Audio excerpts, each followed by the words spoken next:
Bogotá, Colombia, y qué hermoso que es el Señor y es la fe quien nos une en este momento. Muchas gracias. Y bueno, antes que nada, pedirme lo mismo de siempre, que haga una pequeña oración para entregar esta charla, este vivo, al corazón de Jesús y al corazón de la Santísima Virgen. Amén. En el nombre del Padre, y del Hijo, y del Espíritu Santo. Amén. Padre Celestial, que por inmenso y gratuito amor nos diste a tu Hijo y derramaste sobre nuestros corazones el don del Espíritu Santo, guíanos por tu senda. Nos creaste para ti, dirígenos hacia ti. Esta intención la ponemos particularmente en manos y en el corazón de María. Dios te salve María, llena eres de gracia, el Señor es contigo.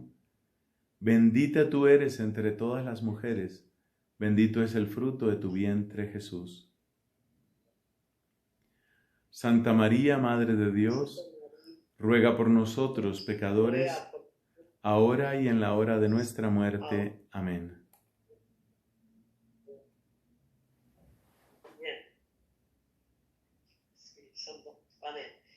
Bien, Padre, si sale un poquito entrecortado, si no se escucha bien, nos avisan y salimos y volvemos a entrar. Muy bien. Sí. Bien. Bueno, Padre, buenas noches, gracias por venir. Y creo que lo primero que tengo que decir, que tengo que aclarar, es ¿por qué elegí este tema?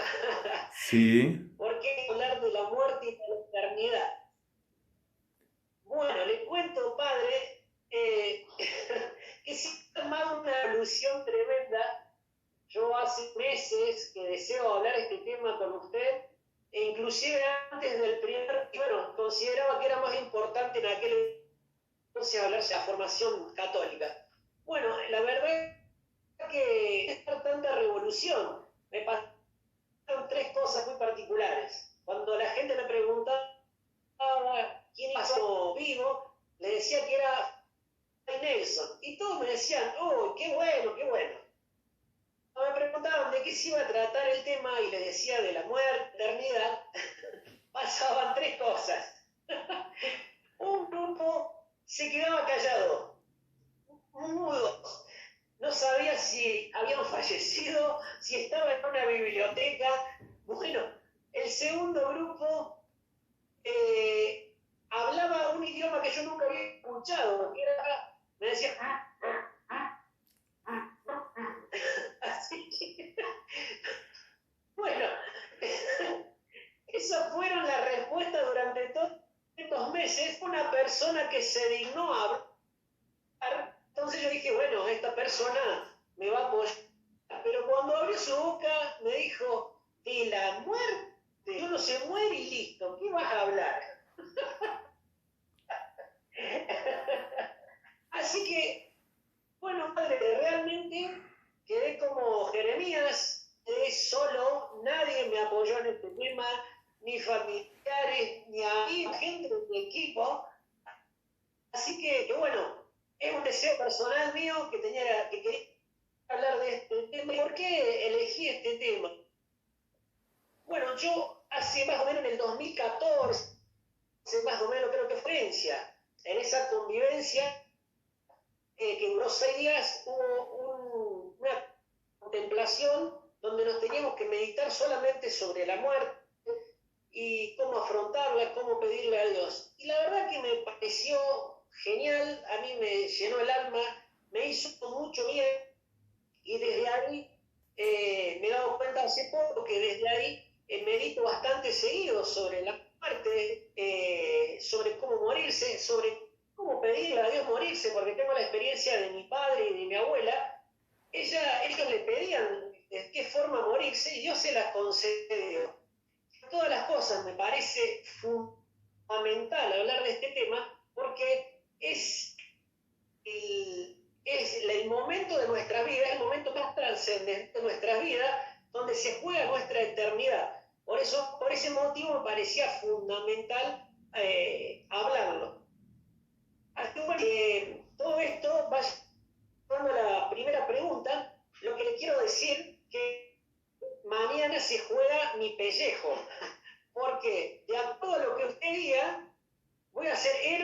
villano. Me van a decir, ¿viste? ¿Para qué hablaste de eso? No había que hablar. O me van a decir, bueno, la verdad que está bueno, tenías razón. Así que yo no le pido que mienta, pero fíjese, de acuerdo a lo que usted diga, mañana me bajan las espadas. Así que, bueno, Fray, todo esto fue una introducción, el tema que fue tan revolucionario que no pensé nada que iba a generar todo esto. Y la primera pregunta es entonces, Fray, ¿debemos hablar de la muerte? ¿Debemos hablar, meditar sobre la muerte, exponer estos temas? ¿Y por qué? ¿Por qué? Bueno, en primer lugar, yo voy a felicitarte. Yo espero formar parte de un grupo diferente de los que tú mencionaste y voy a felicitarte porque si nosotros miramos la Sagrada Escritura, si miramos la historia de la Iglesia o si miramos las vidas de los santos, la meditación sobre la muerte ha estado siempre en un lugar muy importante. De hecho, hay una frase de la Biblia que llama mucho la atención. Está en los libros sapienciales, pero no tengo la cita exacta. Quizás alguno de los amigos que está conectado podría hacernos el favor de buscarla en la Biblia. La frase es, piensa en tu final. Piensa en tu final. Y además dice, piensa en tu final y deja de enojarte. Es algo muy parecido a lo que, tal vez la frase no es exacta, pero va por ahí. En todo caso, nos invita a pensar en el final. Si nosotros miramos la vida de nuestro Señor Jesucristo, especialmente en el Evangelio de Juan, se nota que Él estaba esperando una hora. Él dice, en su primer milagro allá en las bodas de Caná, dice, todavía no ha llegado mi hora. Esa frase es de Cristo. Y hacia el final del Evangelio, bueno, en realidad es la mitad, pero es que la mitad del Evangelio de Juan es el final, es la historia del final, la historia de la pasión, muerte y resurrección de Cristo. Y hacia el final del Evangelio de Juan, Cristo dice, ha llegado la hora. Ha llegado la hora. En la oración más solemne que recordamos de Cristo, que está en el capítulo 17 de San Juan, dice Cristo, Padre, ha llegado la hora, glorifica a tu Hijo, para que tu Hijo te glorifique a ti. A Cristo no le resultaba fácil esa hora. Él se estremeció y entonces dijo, esto está a la altura del capítulo 12, dice Cristo, pero ¿qué hago? Cristo se pregunta, ¿qué hago? Si para esta hora he venido, para esta hora he venido. Ese es el Getsemaní de Cristo en el Evangelio de Juan. Esa especie de cuestionamiento que él mismo se hace. Si luego miramos, por ejemplo, a San Pablo, encontramos lo que significa el misterio de la muerte. No se puede resucitar sin morir. Y San Pablo nos dice muy claramente, si Cristo no ha resucitado, vana es nuestra fe. Y también dice, a los que murieron con Cristo, dice él, a los que murieron con Cristo, ¿por qué? Porque la idea de Pablo es que uno no muere solo, el cristiano no muere solo, el cristiano muere con Cristo, atraviesa el umbral de la muerte agarrado de la mano de Cristo y de la mano gloriosa de Cristo obtiene el beneficio de la resurrección. Bueno, dejemos esas breves alusiones bíblicas. Si luego miramos los tesoros de predicación de la Iglesia, vemos que la predicación sobre la muerte ha sido una constante. ¿Por qué? Porque un buen predicador siempre necesita proclamar el absoluto de Dios y lo relativo de las demás cosas. Recordemos esa parábola que nos dice Cristo del hombre que tuvo una gran cosecha. Y entonces ese no pensaba en la muerte. Él no pensaba en la muerte. Y entonces él derribó sus graneros porque no le cabía ahí toda la cosecha. ¿Y qué hizo? Pues entonces construyó unos graneros más grandes y cuando los tuvo, de nuevo pensando solo en esta vida, dijo, ¿y ahora qué hago? Pues voy a recostarme, acostarme, tumbarme y voy a decir, alma mía, tienes bienes acumulados para muchos años, come, bebe, disfruta. Dios interrumpe ese monólogo para decirle a este hombre, lo que has acumulado, ¿para quién será? Hoy mismo vas a morir. O sea que es el Evangelio el que nos enseña a predicar. Y el Evangelio nos enseña que aún la mejor cosecha, aún los más grandes graneros, no son garantía ni de que uno esté en paz con Dios, ni de que uno vaya a ser realmente feliz. La pregunta de Cristo, ¿lo que has acumulado, para quién será? Esa pregunta vale también para nosotros. Sea que acumulemos libros, sea que acumulemos dinero, hay gente que acumula esposas, hay gente que acumula esposos, hay gente que acumula joyas. Lo que has acumulado, ¿para quién será?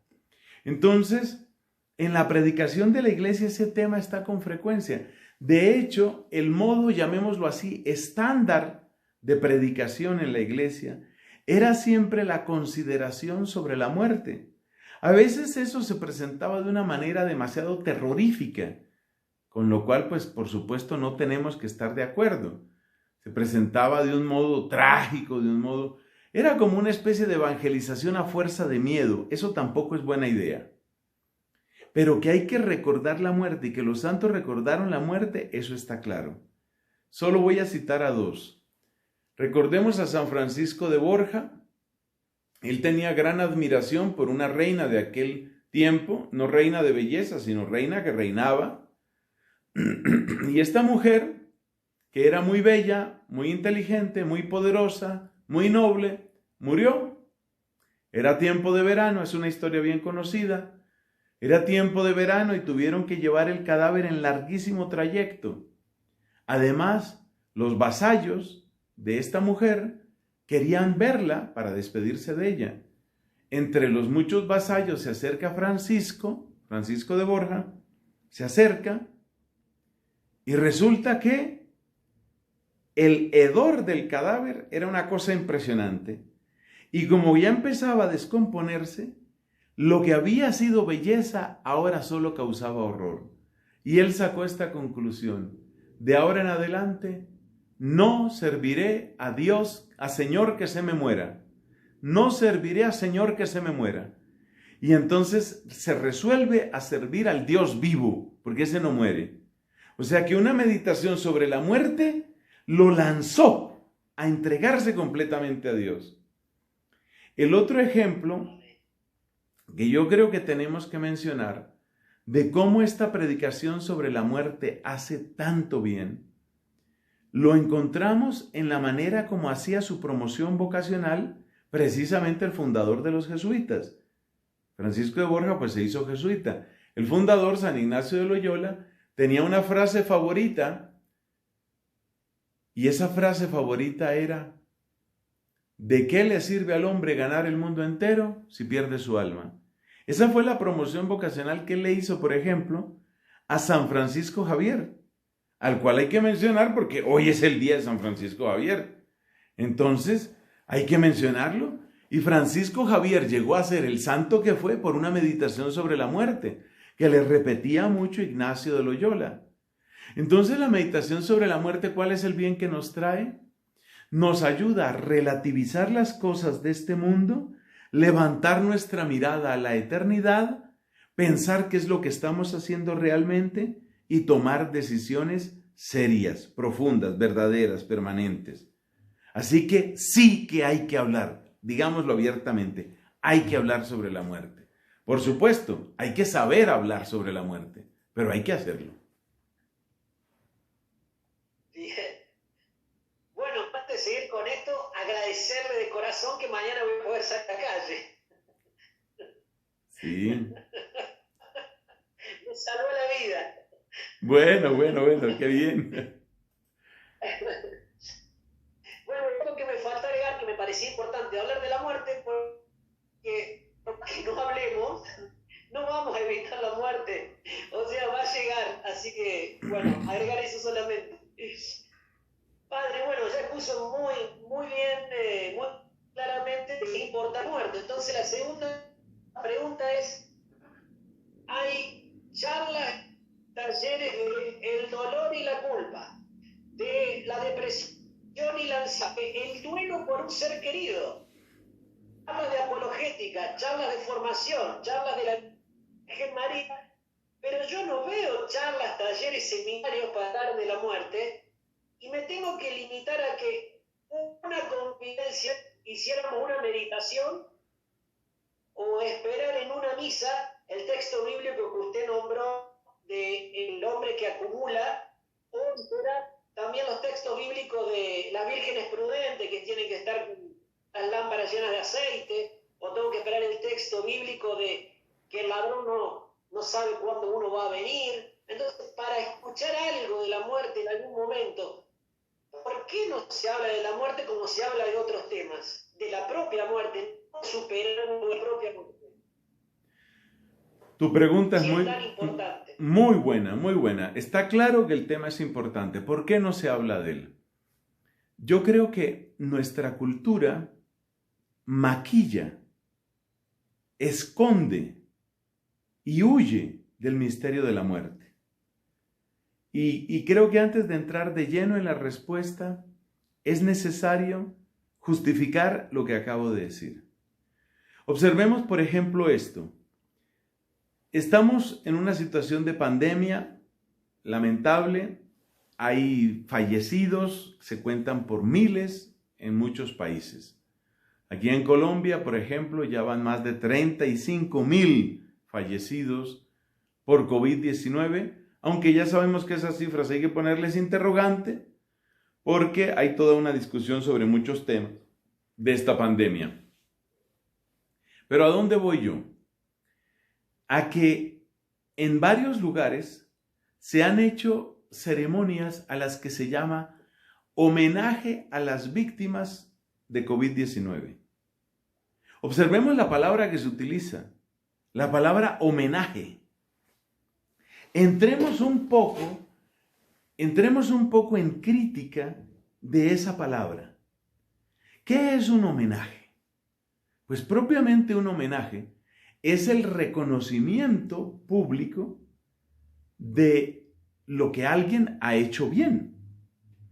Si, por ejemplo, el equipo ganó la Copa Mundial de Fútbol, se le hace un homenaje.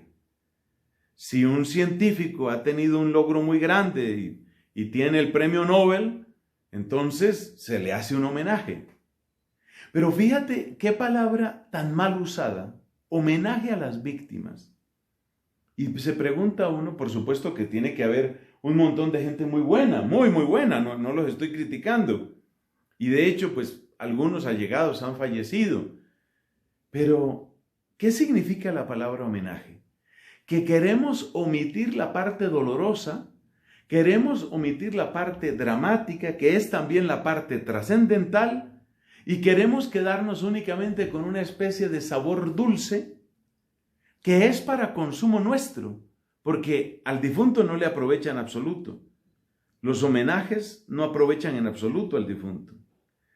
Como seguramente lo comentaremos después, lo único que le aprovecha al difunto son las oraciones y sufragios que se hagan por él. Bueno, entonces, esa es una señal de que maquillamos. Segundo, observemos otra señal del maquillaje a la muerte. Muere una celebridad. Los dos comentarios que más se repiten, porque te parecerá extraño, Diego, pero yo llevo años también pensando en el tema de la muerte. Yo también llevo muchos años en ese ejercicio. Y mira, se muere una celebridad, digamos, un gran cantante, una actriz famosa, un director de orquesta como este famoso italiano que murió no hace mucho.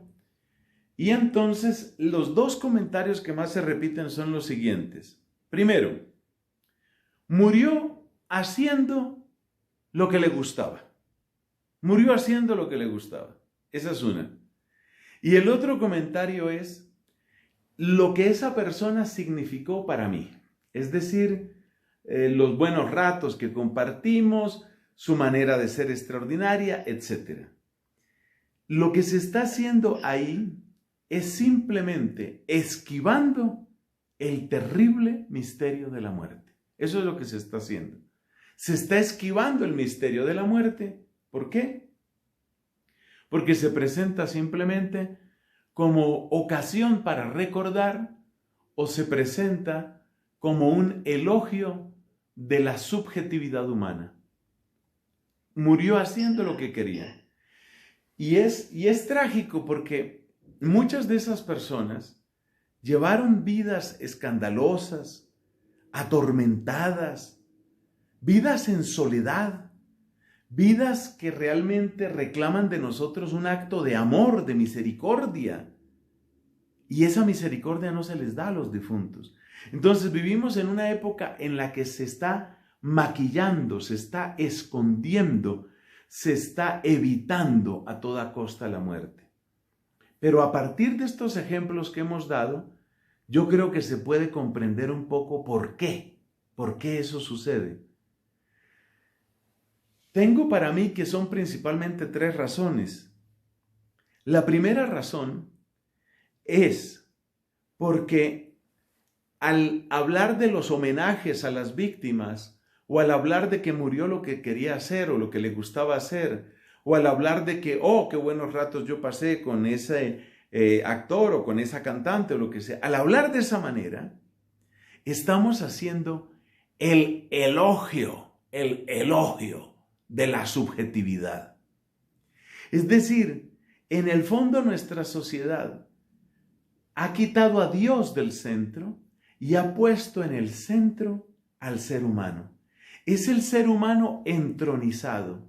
Y como por supuesto la muerte es derrota del ser humano, ¿por qué? Pues porque se acaba su posibilidad de grabar nuevas canciones, meter nuevos goles, dirigir nuevas orquestas.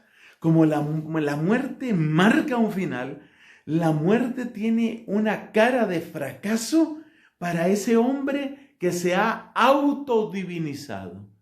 Este hombre que ha desplazado a Dios a los márgenes o incluso fuera de su vida, este hombre solo puede mirar a la muerte como un fracaso. Y como la muerte es un fracaso, yo no quiero pensar en ese fracaso. Yo no quiero pensar en eso. Esa creo que es la primera razón. Es decir, una especie de entronización de la subjetividad. Segundo, no se quiere afrontar el tema de la muerte porque la gente, en su gran mayoría, no tiene respuestas frente a la muerte.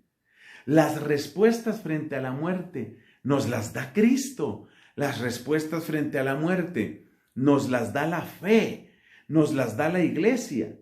Y como esas respuestas pertenecen a Cristo, que es el que ha vencido a la muerte, como esas respuestas pertenecen al Señor y a Cristo se le ha desplazado, ya lo dije, a los márgenes o fuera de la casa del pensamiento, entonces nos quedamos sin respuesta.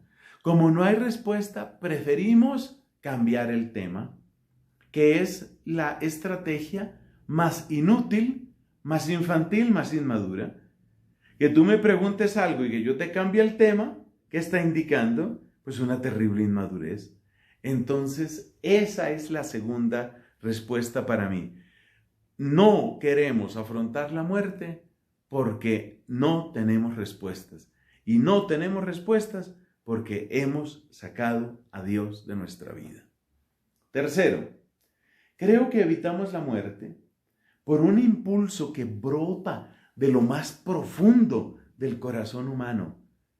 Nosotros no estamos hechos para la muerte. Hay algo dentro de nosotros que se revela. Hay algo dentro de nosotros que se resiente de tener que pensarla, de tener que mencionarla. Entonces, ese impulso vital en nosotros, cuando madura, entonces llega a lo que nos ofrece San Pablo en la segunda carta a Timoteo. Mira con cuánta serenidad, Pablo dice, ha concluido mi carrera, he mantenido la fe, ahora me espera el justo juez que me dará la corona. Esa es la serenidad. Entonces, en el ser humano hay un impulso de vida. Si ese impulso no ha madurado, se queda únicamente mirando la tumba, mirando el sepulcro. Si ese impulso ha madurado, que es el caso de San Pablo y de tantos santos, mira la muerte, como decía Santa Teresa de Jesús. Decía Santa Teresa, es que muero porque no muero. Es que quisiera ya que llegara la muerte.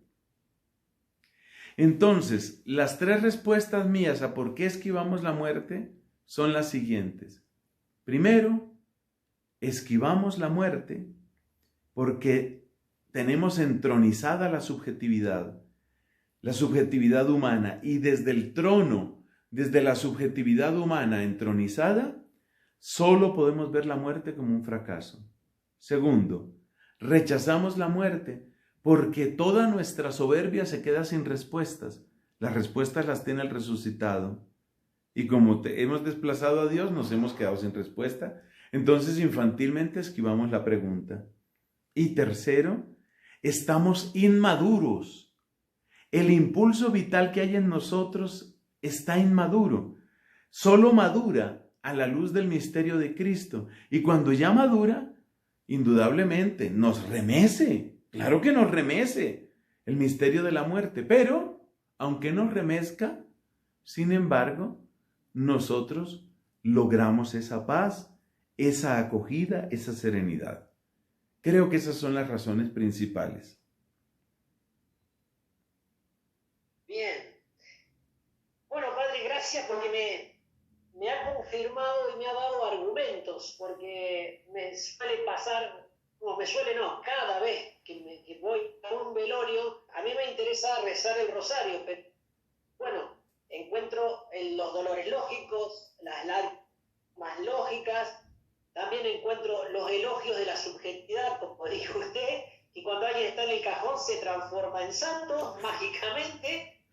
Y después también las típicas frases de mira la cara de paz, la paz que tiene ahora. Y yo no sé de dónde ve la paz. Yo la verdad que me altero un poco con eso y quiero que recemos todo porque está en juego su alma.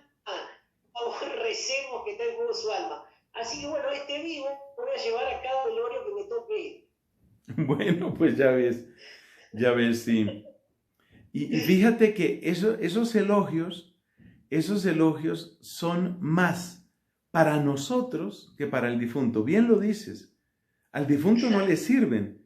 Esos elogios son manera como de ponerse uno en paz con su propia conciencia. A mí no se me olvida que un cura me dijo hace años, que creo que con mucha sabiduría, me dijo, mire, yo era sacerdote muy joven en esa época y me dice, mire, la gente en los velorios llora más cuanto menos dio. Entonces, lo que hemos quitado, lo que no dimos en términos de tiempo, en términos de amor, en términos de atención, en términos de reconocimiento a la persona en vida, eso es lo que más despierta las lágrimas. Por eso, para suprimir esas lágrimas, tenemos ahora la situación de que la gente simplemente se llena de elogios y elogios, pero es más para tranquilizar la propia conciencia. Lo único que realmente le sirve al difunto, a la difunta, es siempre la oración humilde, pidiendo misericordia, pidiendo la bendición de Dios, la misericordia y el perdón. Perfecto. Padre, hay un tema que por ahí puede sonar duro, pero no conozco ningún católico que lo sepa o que por lo menos lo sepa transmitir. O sea, estamos bien claros que morimos y tenemos un juicio particular y después tenemos un juicio universal. Entonces me gustaría que hable sobre esos dos momentos clave que pasan cuando uno muere. Muy bien. Y las diferencias entre cada uno. Muy bien, vamos a entrar con la ayuda de Dios. Nuestro guía en este momento va a ser Santo Tomás de Aquino. Santo Tomás, como sabemos, dejó incompleta su obra cumbre, que es la Suma Teológica. Pero a partir de sus escritos, a partir de su enseñanza, pues hubo quien se puso a completar la Suma con lo que se llama el suplemento. Ese suplemento de la Suma yo lo estudié, bastante bien, con cierto detalle lo estudié hace unos cuantos años. Y es ahí donde se trata este tipo de temas con bastante claridad. Entonces, estoy simplemente mencionando mis fuentes. Ahí me voy a apoyar. Bueno, ¿qué es el juicio particular? Sucede que en el ser humano hay una serie de capacidades de las cuales unas están directamente ligadas al cuerpo y otras no.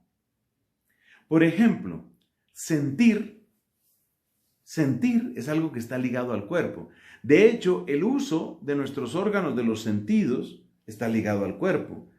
La imaginación está ligada al cuerpo, en el sentido de que nosotros, para poder imaginar, tenemos que traer el recuerdo de cosas que realmente hemos visto, hemos oído, hemos tocado, hemos olido. Entonces, hay una serie de capacidades que están unidas al cuerpo.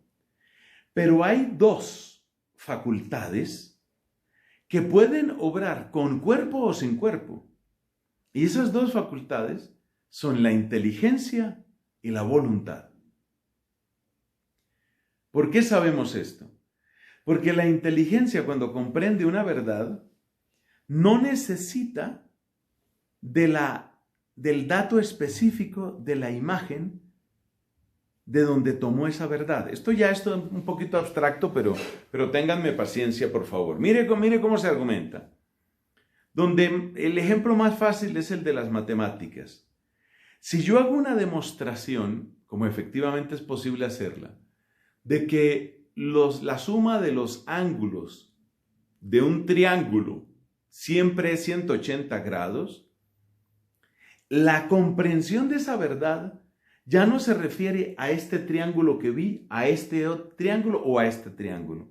Ya es una verdad que está por encima del recuerdo de los triángulos particulares. No depende de la imaginación. Así podemos darnos cuenta que la inteligencia tiene una capacidad que supera lo que ofrecen los sentidos, supera lo que ofrece el cuerpo. Ese es el primer punto. La otra facultad que también supera lo que ofrece el cuerpo es la voluntad. La voluntad, según nos enseña Santo Tomás, la voluntad tiene la característica de que tiende al bien, busca el bien según es conocido por la inteligencia. Esa es la característica de la voluntad. Entonces, ¿qué pasa con la inteligencia y la voluntad? Como la muerte supone la disolución de nuestro cuerpo, disolución que por supuesto al principio es lenta, pero que después se acelera. Como esa es la muerte, la disolución de nuestro cuerpo, entonces nos debemos preguntar qué sucede con las facultades nuestras, qué sucede con la inteligencia y la voluntad.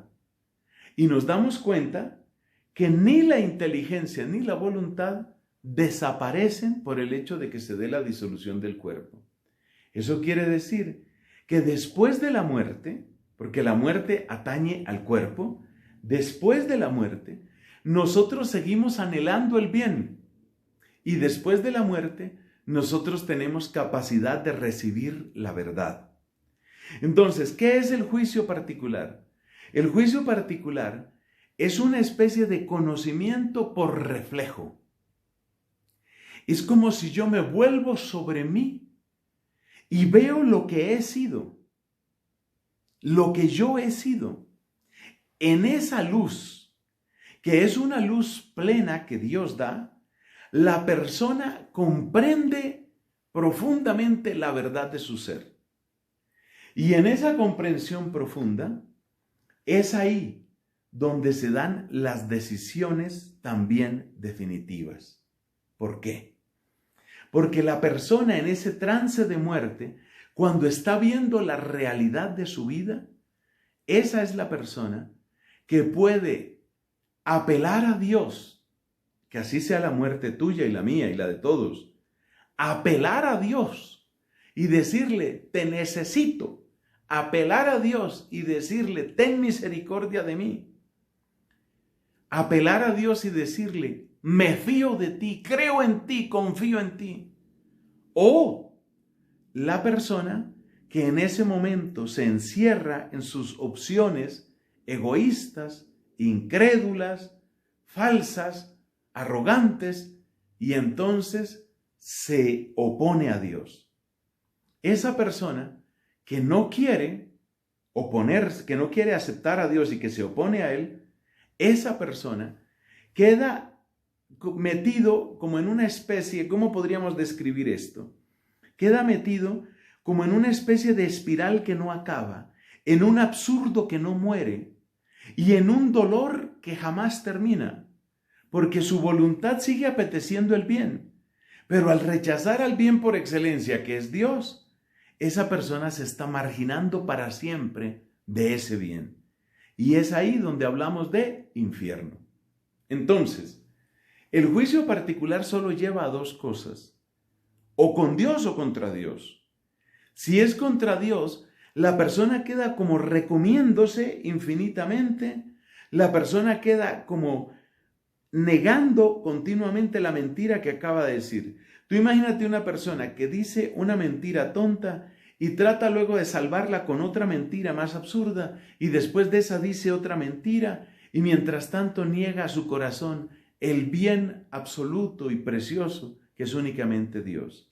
Esa es la imagen de lo que es el infierno. Infierno es eso. Entonces, en el juicio particular se define si la persona va al infierno o no va al infierno. Si la persona no va al infierno, que eso es lo que deseamos para todos, toda especie humana, para toda la especie humana, no queremos que nadie se frustre eternamente de esa manera. Si la persona se apoya en Dios, hay dos posibilidades. Una posibilidad, que es la de los santos, es la de aquellos que hacen realidad lo que dice el libro del Apocalipsis, refiriéndose al cielo. Nada impuro ni manchado entra en el cielo. Entonces son aquellas personas que con gran misericordia recibida de Dios se presentan ante Él, aceptan plenamente su voluntad y purificados por el fuego del amor divino que han desarrollado a lo largo de la vida, entran directamente al cielo. Por otra parte, hay otros que teniendo una opción clara por Dios, sin embargo, tienen una gran cantidad de incoherencias más o menos graves, Digamos, fundamentalmente aceptan a Dios, fundamentalmente aman a Dios, fundamentalmente quieren estar con Dios, pero tienen una serie de incoherencias, de manchas que no tienen lugar. No hay manera de que quepan en la gloria del cielo. Es ahí cuando hablamos de purgatorio. Entonces, en resumen, ¿qué es el juicio particular? Es una luz que, iluminando nuestra inteligencia, nos permite conocer la verdad de lo que nosotros somos y a partir de ahí define si para toda la eternidad Dios nos libre, si para toda la eternidad nos perdemos de Dios o si nos vamos con Él.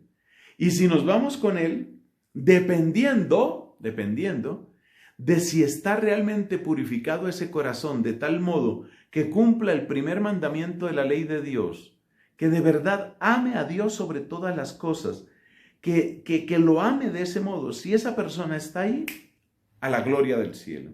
Si esa persona no está ahí, la persona queda como el que tiene desatados los lazos, los cordones de los zapatos. Se enreda con ella misma.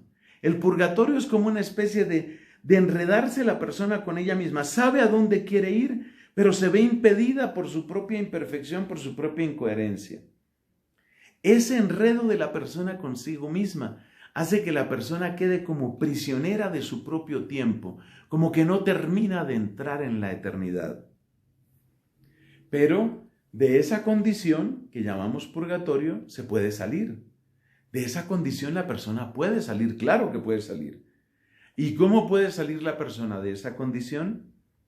Pues ya nos damos cuenta que actos propios ya no puede hacer, porque los actos libres requieren de tiempo.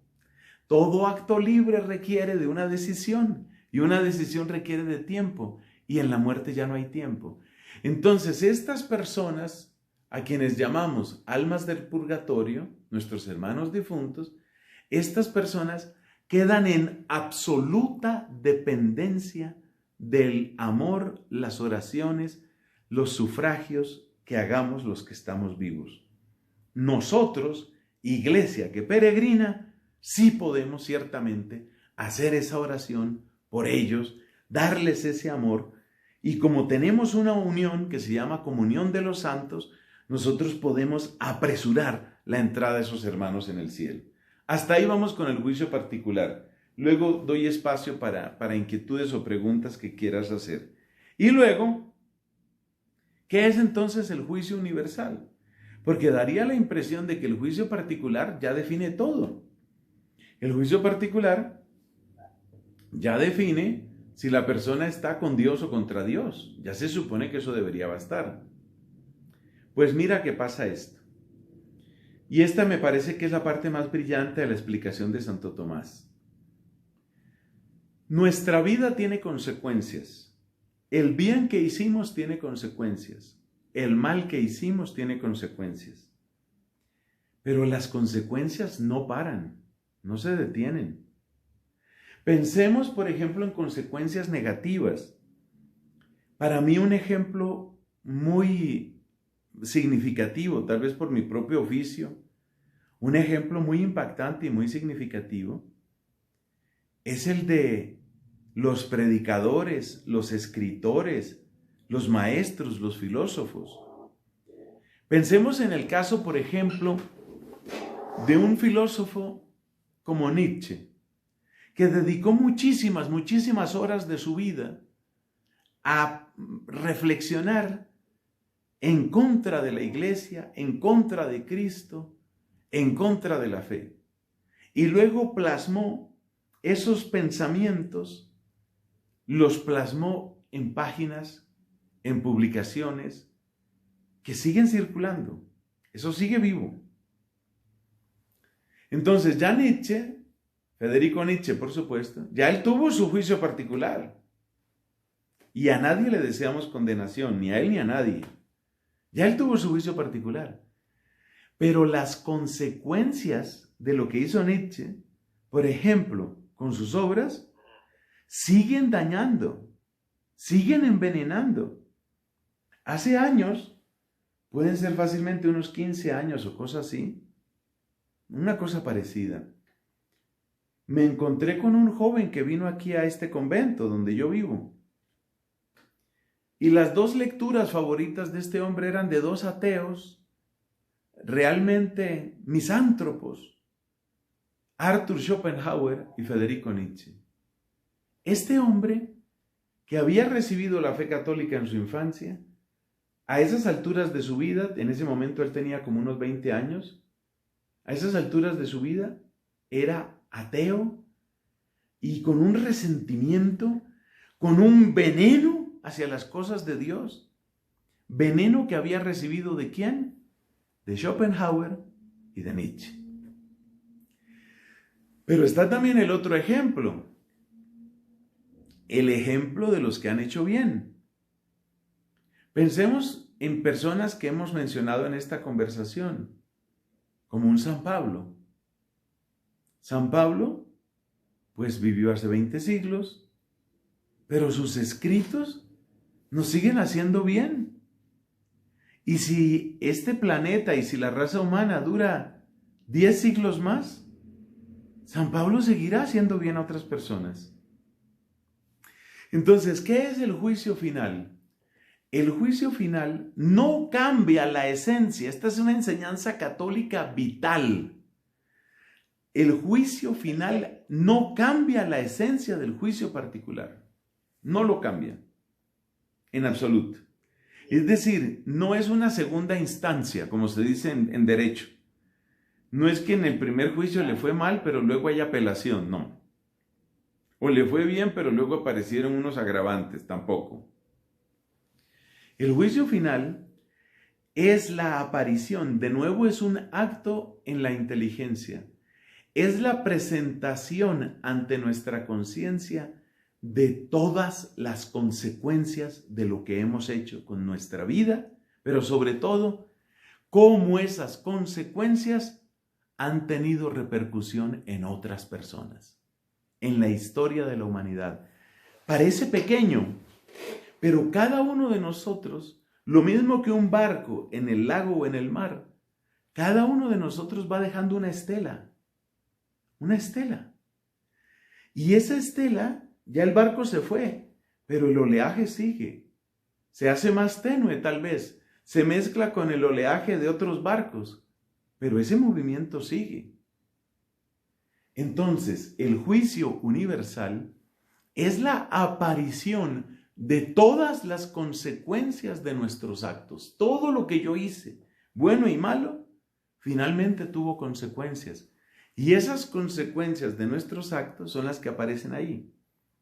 Entonces, ¿qué le va a pasar, por ejemplo, a un santo como Pablo y sobre todo a la bienaventurada Virgen María? ¿Qué le va a pasar a un santo como ellos el día del juicio final? Pues que lo que va a aparecer es un espectáculo bellísimo, bellísimo. Es decir, San Pablo, se encontrará con miles de millones de personas, entre las cuales estoy yo y estás tú. Pablo se encontrará con miles de millones de personas a las que Él nos hizo bien. Vamos a sentir ese bien, pero Él lo va a sentir también. Tristemente, las personas que hayan hecho el mal afrontarán las consecuencias dramáticas del mal que hicieron. Es decir, mira hasta dónde llegó eso que tú hiciste. Mira hasta dónde llegó el daño por lo que tú hiciste. Por eso, el juicio universal es indispensable dentro de la teología católica, porque el juicio universal es el que finalmente pone cada cosa y cada persona y cada ángel, porque los seres espirituales también serán juzgados, cada persona, cada obra y cada ángel lo pone en su sitio. Ahora ya está tu sitio para siempre, para toda la eternidad. Resumen, el juicio universal, una iluminación de nuestra conciencia que nos muestra hacia dónde va nuestra eternidad, con Dios o contra Dios. Juicio universal, presentación plena de todos los ecos, todas las consecuencias de todo lo que nosotros hicimos en nuestra vida. Perfecto. Buenísimo, padre. Y genial el punto donde aclaró que en el juicio universal hay seriedad, que es, creo que el mayor problema que tienen con este tema los católicos, por lo menos lo que he visto. Padre, quedan 10 minutos, le digo, para, por las dudas, por el tema de la respuesta que viene a la próxima pregunta. Y bueno, como me había prometido un poquito más de tiempo, volver a seguir un poquito más, ¿puede ser? Sí, sí. Bien.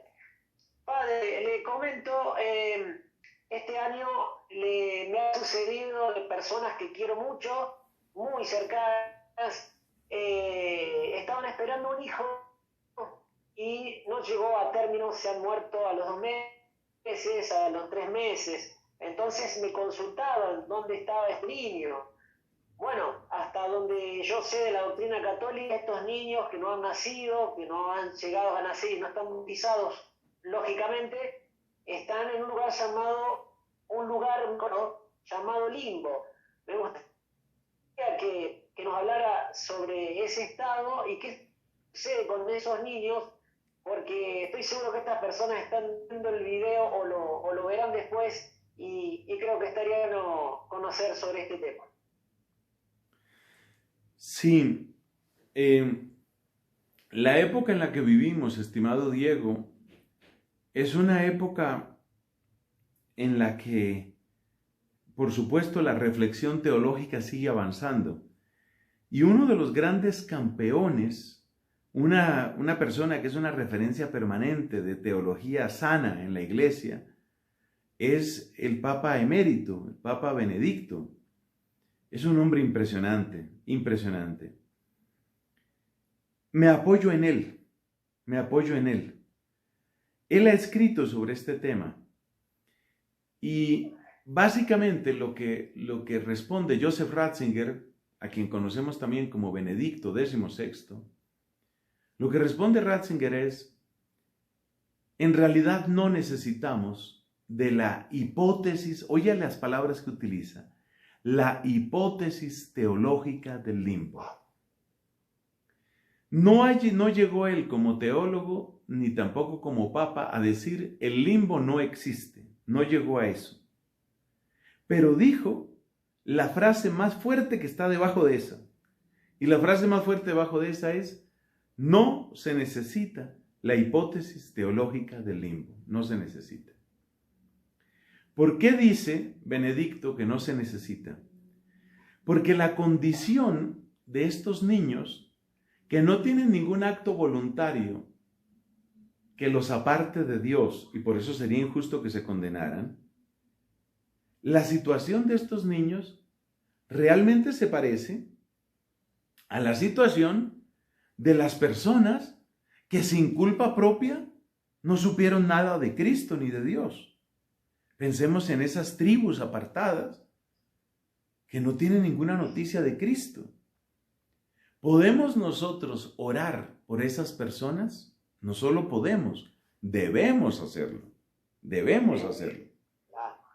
Entonces, el planteamiento de Ratzinger es el siguiente.